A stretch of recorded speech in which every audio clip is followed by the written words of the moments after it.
Multi millionaire और शाही घराने से ताल्लुकात रखने वाला कैसे दुनिया के एक सबसे खतरनाक टेररिस्ट में गिना जाने लगा। आज की कहानी है पूरे दुनिया को झंझोर देने वाली 11 सितंबर 2001 में हुए न्यूयॉर्क के ट्विन टावर पर 9/11 अटैक के मास्टरमाइंड ओसामा बिन लादेन की। ओसामा बिन लादेन के पिता मोहम्मद ने अपनी शुरुआत जेद्दा पोर्ट में एक गरीब लेबर की तरह किया था। मोहम्मद की मेहनत और किस्मत ने बहुत जल्द मोहम्मद को सऊदी के सबसे बड़े कंस्ट्रक्शन कंपनी का मालिक बना दिया। ओसामा अपने पिता मोहम्मद के करीब 50 बच्चों में से 17वां बच्चा था, जिसका बचपन एक कड़क और धार्मिक वातावरण के बीच गुजरा था। ओसामा के पिता मोहम्मद ने मस्जिद अल अस्का, मक्का और मदीना के मस्जिद को ठीक कराने, बढ़ाने और बेहतरीन बनाने कंस्ट्रक्शन का काम किया हुआ था। इसके साथ ही साथ मोहम्मद हज में आने वाले लोगों के लिए बहुत काम करते थे। इसी वजह से ओसामा को बचपन से अन्य देशों के मुसलमानों के साथ संपर्क बनाने का अवसर भी मिला था, जिसकी जड़ों का इस्तेमाल करके ओसामा आगे बढ़ने वाला था। ओसामा के पिता मोहम्मद की मौत ओसामा के 13 साल की ही उम्र में हो गई थी और ओसामा का निकाह उसके 17 साल की उम्र में हो गया। ओसामा का जीवन एक धर्म के रास्ते पर चलने वाले शांत और अच्छे बच्चे के रूप में चल रहा था। ओसामा के व्यक्तित्व में कुछ अलग या अनोखा नहीं था, जो उसके आने वाली जिंदगी की कोई कल्पना की जाती। उसके बाद आया ओसामा के जिंदगी का मुख्य तूफान, जब 1979 के आखिर में सोवियत यूनियन ने हजारों के तादाद में अफगानिस्तान में सेना को भेजकर काबुल और अफगानिस्तान के अलग अलग हिस्सों पर अपनी मिलिट्री और राजनीतिक पकड़ का ऐलान कर दिया। यह वाक्य के करीब 2 हफ्ते बाद ही इत्तेफाक से ओसामा अफगानिस्तान के रिफ्यूजीज से मिलने चला गया था। ओसामा को यहाँ तक पहुँचाने उन्हें उनके हज में मिले संपर्कों यानी रब्बानी और सयाफ के मदद से मिला था। यह रेफ्यूजीज से मुलाकात का गहरा प्रभाव था कि ओसामा वहां से लौटने के तुरंत बाद अपने भाइयों, रिश्तेदारों और दोस्तों सबसे बात कर जिहाद के लिए फंड इकट्ठा करने की राह पर निकल पड़ा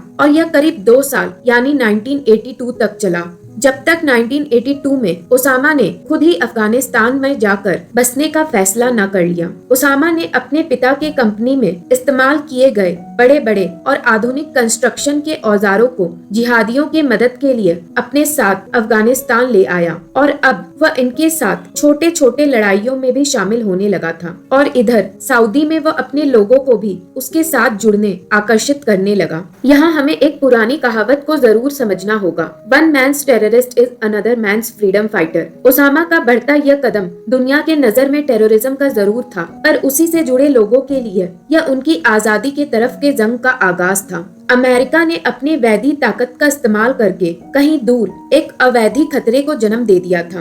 1984 तक ओसामा ने अपनी ताकत को बढ़ाते हुए जिहादियों का ट्रेनिंग और नए जिहादियों के बाहिले का काम में तेजी ला दी थी और अब ओसामा के कैंप्स 1 से बढ़ते बढ़ते 6 से ज्यादा के हो चुके थे, जहां सीरिया और इजिप्ट के पूर्व मिलिट्री वालों ने भी ओसामा से इस लड़ाई में हाथ मिला लिया था। और 1984 से 1989 के दौरान ओसामा सोवियत यूनियन के सेना से लड़ाई में भी सामने आने लगा था। इन सब के बीच 1988 के वक्त ओसामा ने यह महसूस किया कि ओसामा की सेना में ताकत और लोग तो बढ़ रहे हैं, पर वो इन लोगों के परिवार को इनकी जानकारी देने में असफल है। ओसामा के पास उसकी पूरी सेना की पुख्ता लिखित जानकारी रहे, इसलिए ओसामा ने अपने गठ अल कायदा यानी द बेस का निर्माण किया। 1989 के आखिर तक सोवियत यूनियन को अपनी ताकत अफगानिस्तान से वापस खींच लेना पड़ा, पर इसके प्रभाव ने ओसामा के सफर करने पर पाबंदी लगाते हुए ओसामा को वहां अफगानिस्तान में कैद कर दिया था, जो अब ओसामा के यमन में जिहाद के शुरुआत का रास्ता बना। 1991 में ओसामा अपने कैद और अमेरिका पर उसकी नजर से परेशान होकर किसी तरह धोखे से पाकिस्तान में जाने कामयाब हो गया, पर ओसामा को अब डर था कि पाकिस्तान की इंटेलिजेंस एजेंसी उसे सऊदी राजा के हवाले कर देगी और इधर अफगानिस्तान में भी कुछ तरह से तनाव बढ़ने लगे थे। इसलिए ओसामा ने 1991 के आखिर तक सुदान में बसने का फैसला किया, पर 1994 तक सुदान की सरकार ने ओसामा से उसके सिटीजनशिप को जब्त कर लिया था।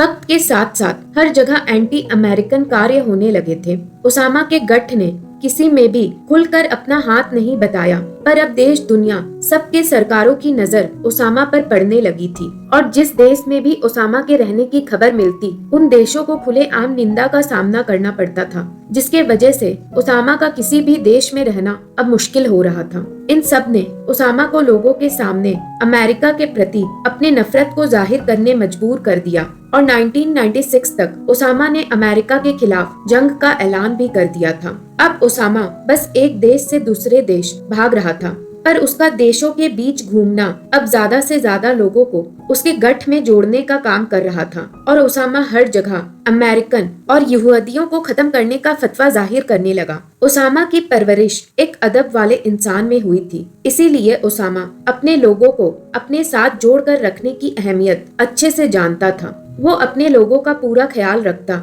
और सब चीजों पर बारीकी से नजर रखने में विश्वास रखता था। ओसामा को डर था उसकी खोज आसानी से अमेरिका को मिल जाएगी, इसीलिए ओसामा एक घड़ी तक भी अपने करीब नहीं लाता था। ओसामा के लोग उसे एक मसीहा मानते थे जिसने जिहाद के लिए अपनी खानदानी दौलत, ऐश और आराम को छोड़ दिया और अपने मुस्लिम भाइयों के लिए लड़ रहा था। और इसी मसीहा का साथ देने 19 जिहादियों ने 11 सितंबर 2001 में वर्ल्ड ट्रेड सेंटर बॉम्बिंग के मास्टरमाइंड खलीद शेख मोहम्मद की निगरानी में 4 हवाई जहाज को हाईजैक करते हुए न्यूयॉर्क के ट्विन टावर पर हमला कर दिया और इन 19 जिहादियों ने सुसाइड बॉम्बिंग के तहत अपने साथ साथ करीब 3000 लोगों की जान ले ली थी। इस वाक्य ने अमेरिका के लोगों को और उसके सरकार दोनों को झंझोर कर रख दिया था और यूएस के प्रेसिडेंट जॉर्ज डब्ल्यू बुश ने अब टेररिस्ट के खिलाफ जंग का ऐलान कर दिया था।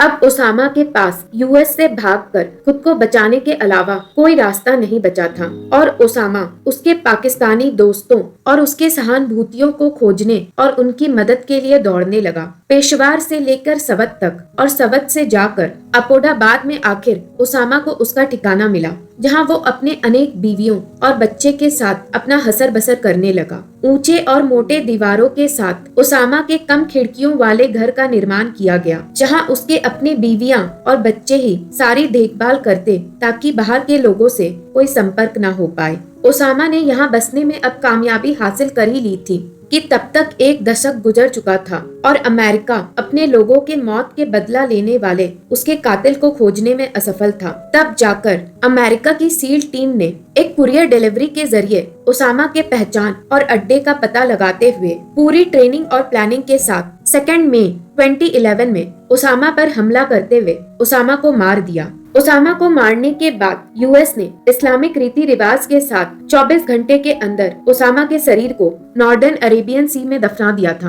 अमेरिका को यह डर था धरती पर ओसामा का कब्र उसके चाहने वालों के बीच उसे देवता बना देगी और उसके चाहने वाले उसके कब्र को एक पवित्र स्थल घोषित कर देंगे, इसलिए ओसामा को समुद्र में दफनाया गया। ऐसा माना जाता है पाकिस्तान और उसकी इंटेलिजेंस एजेंसी के पास ओसामा के पाकिस्तान में रहने की पक्की खबर होने के बावजूद भी पाकिस्तान ने यह सच्चाई यूएस से छुपाई थी। इसके पीछे कितनी सच्चाई है यह तो बस यूएस और पाकिस्तान ही जानता है। ऐसे ही इंटरेस्टिंग कहानियां के लिए मेरे चैनल को लाइक, शेयर और सब्सक्राइब करें।